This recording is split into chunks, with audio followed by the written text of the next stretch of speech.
Okay बच्चों, हम लोग साइंस 2 का पहला पार्ट बच्चों ऑलमोस्ट खत्म करने के साइड में। ओके बच्चों, वी हैव ऑलरेडी सारे कम कर लिए बच्चों। 7th का अ बाकी है बच्चों। ओके, क्या था बच्चों क्वेश्चन? उत्क्रांति में आनुवांशिक परिवर्तन किस प्रकार निर्भर करता है बच्चों? आनुवांशिक बच्चों। अब तो बच्चों इतना सारे चैप्टर चीजें पढ़ चुके आप ऑलरेडी साइंस 2 में बच्चों।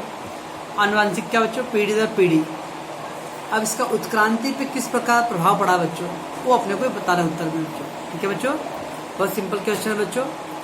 पहले बताओ बच्चों आनुवांशिक क्या होता है? तो आनुवांशिक क्या था बच्चों? पीढ़ी दर पीढ़ी चलने वाली क्रिया ना बच्चों। माता पिता से उनके जो लक्षण है बच्चों, उनके संतानों में संक्रमित होना या स्थानांतरित होना। राइट बच्चों, बस। तो आनुवांशिक लक्षण पीढ़ी दर पीढ़ी क्या होता है बच्चों? माता पिता की ओर से उनके संतान में स्थानांतरित होता जाता है बच्चों। ये क्रिया सतत चलता रहा होगा बच्चों। राइट है।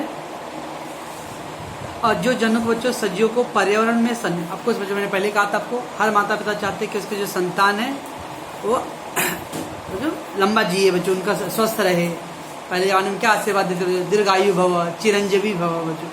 यानी हर कोई चाहता है बच्चों उसके संतान सुखी रहे और लंबा जीवित रहे बच्चों।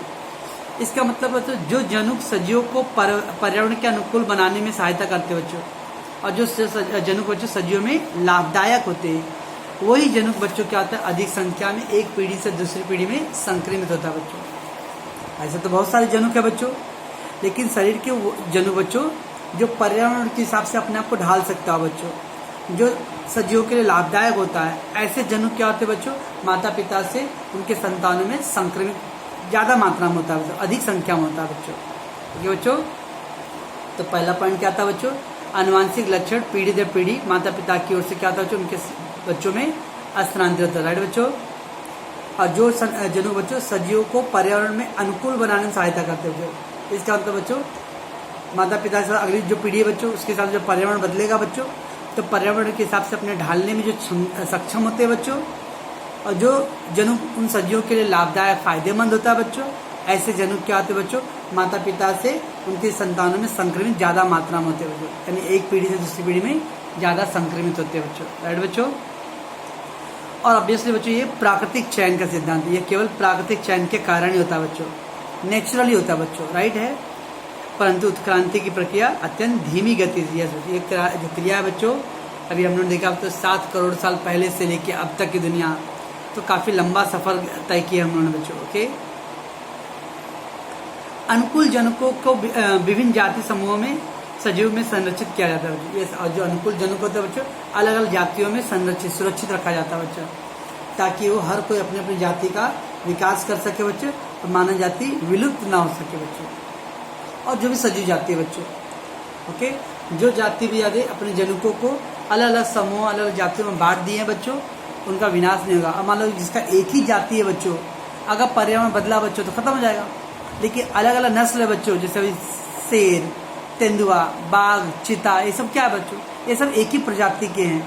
और जब एक ही प्रजाति के बच्चों अगर, तो पर्यावरण के हिसाब से अपने आप को अगर एक का भी विनाश हो बच्चों, तो बाकी रहेंगे, वो अपना अस्तित्व बनाए रखेंगे। राइट बच्चों। तो उसी तरह अनुकूल जनकों को विभिन्न जाति समूहों में सजीवों के संरक्षित किया जाता है बच्चों, जिससे वह क्या होते हैं बच्चों? स्वयं का विकास कर सकते हैं। राइट बच्चों। और जिन सजीवों में अनुकूलन क्षमता नहीं होती बच्चों, वो प्रकृति का हस्तांतरण नहीं कर पाते बच्चों। और जिन सजीवों में बच्चों अनुकूल जनक नहीं होते बच्चों, ऐसे जनुक बच्चों जो अनुकूलन क्षमता नहीं पहना पाते बच्चों, वह एक पीढ़ी से दूसरी पीढ़ी में संक्रमित नहीं हो पाता बच्चों। और जब जनुक बच्चों एक पीढ़ी से दूसरी पीढ़ी में संक्रमित नहीं होगा तो क्या होगा बच्चों? वो जो पीढ़ी रहेगा बच्चों, अगली पीढ़ी धीरे धीरे क्या होगा बच्चों? समूल विनाश हो जाएगा। अतः उत्क्रांति में आनुवांशिक परिवर्तन निर्भर करता है बच्चों। तो सजीवों में जो अच्छे जनुक होते हैं बच्चे, वही प्राकृतिक चयन द्वारा अगली पीढ़ी में संक्रमित होते हैं। जो जनुक बच्चों अच्छे खराब मतलब बच्चों, जो प्रकृति के हिसाब से अपने आप को बदल लेता है बच्चों, वो अच्छे जनुक। जो प्रकृति के हिसाब से अपने आप को नहीं बदल पाता, वो अच्छे जनुक नहीं है बच्चों। तो प्रकृति क्या करता है बच्चों? जो अच्छे गुणसूत्र है, अच्छे जनुक है बच्चों, वही माता पिता से अगली पीढ़ी में जाता है बच्चों। जो अच्छे जनुक नहीं है बच्चों, वो माता पिता से अगली पीढ़ी में संक्रमित नहीं होते हैं बच्चों। ओके बच्चों, ये था आपका उत्क्रांति किस प्रकार आनुवांशिक परिवर्तन पर निर्भर करता है बच्चों। ओके बच्चों, तो ये था, इसका आंसर हो जाएगा बच्चों ये। उसके बाद जो 7वें का आज जो था, ये आंसर ऑलरेडी हम लोग कर लिए बच्चों। जटिल प्रथिनों के निर्माण की प्रक्रिया स्पष्ट। जटिल प्रथिन कैसे बनता है बच्चों? तो एक्चुअली इसका आंसर ना बच्चों, हम लोगों ने याद है कुछ बच्चों स्टार्टिंग में प्रतिलेखन किए थे बच्चों, तो जो प्रतिलेखन किए थे बच्चों उसके ट्रिपलेट कोडान किए थे आंसर बच्चों, उसके भाषांतरण था बच्चों, और फिर स्थानांतरण बच्चों। इन सब का जो उत्तर है ना बच्चों, सब इसको जोड़ दोगे ना तो आपको बन जाएगा जटिल प्रतिलेखन का निर्माण की प्रक्रिया बच्चों। पहले प्रतिलेखन का आंसर लिखना है बच्चों आप लोगों को, ओके बच्चों। उसके बाद ट्रिपलेट कोडान का आंसर लिखना है बच्चों, खाली ट्रिपलेट कोडान का आंसर बच्चों, डॉक्टर हरगोविंद वाला पॉइंट नहीं, खाली ट्रिपलेट कोडान का आंसर लिखना, लिखा बच्चों, सबका परिभाषा लिखना है खाली, ओके बच्चों। उसके स्थानांतरण किसे कहते हैं उसका परिभाषा बच्चों, सॉरी भाषांतरण, और लास्ट में बच्चों स्थानांतरण का परिभाषा। ये चारों पॉइंट को जोड़ोगे ना बच्चों तो ये बड़ा उत्तर बन जाएगा। कौन कौन सा बच्चों? प्रतिलेखन का परिभाषा, ये था बच्चों डीएनए के अणु परिस्थिति जनकों की श्रृंखला से बच्चों आरएनए की बनने की प्रक्रिया बच्चों, बस वाला आंसर बच्चों। फिर ट्रिपलेट कोडान था बच्चों, जो 3 के अंतर पर सरकता जाता है बच्चों, ओके ना बच्चों, न्यूक्लियोटाइड्स होता है बच्चों। फिर भाषांतरण बच्चों, और फिर स्थानांतरण। ये जो तीनों आंसर, चारों आंसर था, उसकी परिभाषा को जब जोड़ दोगे ना बच्चों तो आपको ये 7वें का आंसर बन जाएगा बच्चों, ओके। तो मैं इसको अलग से नहीं करा रहा हूँ बच्चों, लेकिन यहाँ लिख दिया हूँ। इसका उत्तर हम लोग पहले कर चुके बच्चों, प्रतिलेखन, ट्रिपलेट कोडान, भाषांतरण, स्थानांतरण, सबका परिभाषा लिखना बच्चों। वो चारों उत्तर को जोड़ के आपका ये उत्तर बन जाएगा, ओके बच्चों, हो जाएगा ये, गुड। कुछ डाउट रहा था आपको बताना बच्चों, ओके। इस तरह बच्चों हम लोगों ने स्वाध्याय में सारे उत्तर ऑलरेडी कर लिए हैं बच्चों। अब बच्चों कुछ ऑब्जेक्टिव क्वेश्चन इस पेज पे बच्चों। पहले रिक्त स्थान है बच्चों, अचानक घटित होने वाले परिवर्तन के पीछे का कार्य कारण भाव ह्यूगो द्वारा भी उनके डैश सिद्धांत के कारण मालूम पड़ता। कौन सा सिद्धांत था बच्चों? उत्परिवर्तन का सिद्धांत था, यानी याद है बच्चों, ह्यूगो द वीस ने पहली बार उत्परिवर्तन का सिद्धांत दिया था बच्चों। प्रतिनिधियों की निर्मित डैश के द्वारा होता है बच्चों, एजाज बिडल और एडवर्ड टेटम ने बनाया था बच्चों। जनुक, तो प्रतिनिधियों की निर्मित बच्चों जनुक के द्वारा होता है, ठीक है बच्चों।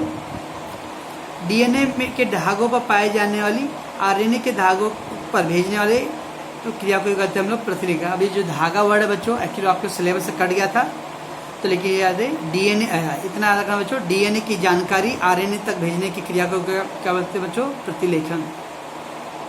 उत्क्रांति अर्थात बच्चों क्रम विकास, सतत क्रम एक क्रम वाइज विकास की क्रिया होना बच्चों, ओके। फिर क्या बच्चों? मानवीय शरीर पर पाए जाने वाले डैश या अवशेषांग उत्क्रांति का प्रमाण है बच्चों। क्या बच्चों? आंत्रपुच्छ है ना बच्चों, आंत्रपुच्छ है, अकलदाड़ है, शरीर पे बाल है बच्चों, ये सब क्या है? क्या बच्चों? ये अवशेषांगी तो है, ओके। ये आंसर हो जाएगा बच्चों फिल इन द ब्लैंक्स का। इतना रखना बच्चों, खाली ऐसा नहीं कि स्वाध्याय में जितना फिल इन द ब्लैंक्स है बोर्ड में उतना ही आएगा बच्चों, बोर्ड में किताब की किसी भी लाइन से आएगा बच्चों, ओके। क्वेश्चन 1 क्या था बच्चों? क्वेश्चन 1, नीचे दी गई आकृति पूर्ण कीजिए। बाह्य रूप तो उत्क्रांति के क्या क्या प्रमाण थे बच्चों? याद है कुछ 6 पॉइंट था बच्चों। तो बाह्य रूप की प्रमाण, फिर दिया बच्चों अवयव की हड्डी की रचना, ये क्या था बच्चों? अरे शरीर के अंतर विज्ञान बच्चों।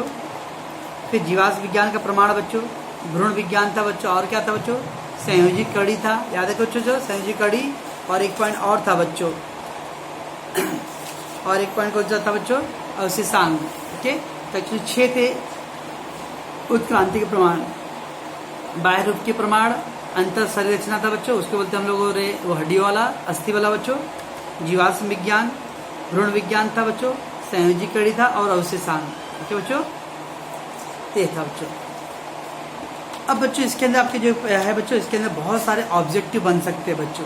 जैसे मैं लास्ट से पढ़ता बच्चों, ध्यान दिया बच्चों, डैश वर्ष को औद्योगिक समाज की शुरुआत हो बच्चों। कितने वर्ष बच्चों? 200 वर्ष। आपको बच्चों मैंने आपको बड़ा एक आंसर लिखा था बच्चों, आज का मानव किस प्रकार उत्पत्ति हुआ रहेगा, तो उसमें मैंने लिखा था 400 वर्ष पूर्व क्या था बच्चों? आधुनिक विज्ञान की शुरुआत हुआ था बच्चों। 400 वर्ष पहले आधुनिक विज्ञान बना था बच्चों, और 200 वर्ष पूर्व क्या बच्चों? औद्योगिक समाज की शुरुआत हुआ। औद्योगिक मतलब उद्योग धंधे बच्चों, औद्योगिक क्रांति। तो दुनिया में बड़े बड़े मशीनों का युग कब चालू हुआ बच्चों? 200 साल पहले से, क्यों बच्चों? करीब 10,000 वर्ष पूर्व बच्चों बुद्धिमान मानव खेती करने लगा। कितने साल पहले बच्चों बुद्धिमान मानव खेती करने लगा? 10,000 पर, क्यों बच्चों? और करीब 5,000 साल पूर्व बच्चों लिखने की कला आविष्कार बच्चों। तो जो भी हमारे पास इतिहास लिखित कला है बच्चों, ये 5,000 साल पहले से लिखित है बच्चों, लिखने की कला आविष्कार हुआ बच्चों। ठीक है। वहीं से इतिहास, क्योंकि इतिहास मतलब बच्चों भूतकाल की लिखी गई बातों को, तो इतिहास की ज़्यादातर जानकारी बच्चों 5000 साल कुल कला से मिला है बच्चों। कि बच्चों फिर क्या बच्चों था, निएंडरथल मानव तो पढ़ चुके बच्चों लोग, बुद्धिमान मानव का सबसे पहला वर्ग है बच्चों। और करीब 50,000 पूर्व बच्चों क्रोमनन मानव अस्तित्व में आया बच्चों। ओके, और ये पहले से ज़्यादा विकसित था बच्चों। ठीक है बच्चों, करीब 50,000 पूर्व वर्ष बच्चों मानव का अस्तित्व लगभग पूर्णतः विकसित हो चुका है बच्चों। और बुद्धिमान मानव होमोसेपियन बच्चों, और होमोसेपियन बच्चों ये था निएंडरथल से भी आगे एक कदम बच्चों। ठीक है बच्चों, और करीब 15 लाख वर्ष पूर्व बच्चों सीधे चलने वाला मानव विकसित हुआ। 15 साल पहले बच्चों जो मनुष्य सीधा खड़ा होकर रह सकता था। और हम लोग पढ़े थे बच्चों उसके अंदर कि अफ्रीका से लोग कहाँ आए थे बच्चों, उत्तर पूर्व एशिया में आए थे बच्चों, था ना बच्चों, आग्नेय एशिया में, तो वही था बच्चों चीन, इंडोनेशिया आदि भागों तक अधिवास रहा होगा। अधिवास मतलब बच्चों रहते होंगे वहाँ पर। कि बच्चों तो ये सब था बच्चों कुछ ऑब्जेक्टिव टाइप लाइन का क्वेश्चन, तो आप इसको पढ़ोगे बच्चों अच्छे से। ओके, ठीक है बच्चों, तो इस तरह से आपका ये पार्ट खत्म हो गया बच्चों। ये पार्ट अच्छे से पढ़ोगे, एक बार रीडिंग करोगे बच्चों, और ज़्यादातर स्वाध्याय के मैंने सब करा दिया हूँ बच्चों। ठीक, अब आपका इसका टेस्ट रहेगा बच्चों, तो इसको याद करोगे। ओके।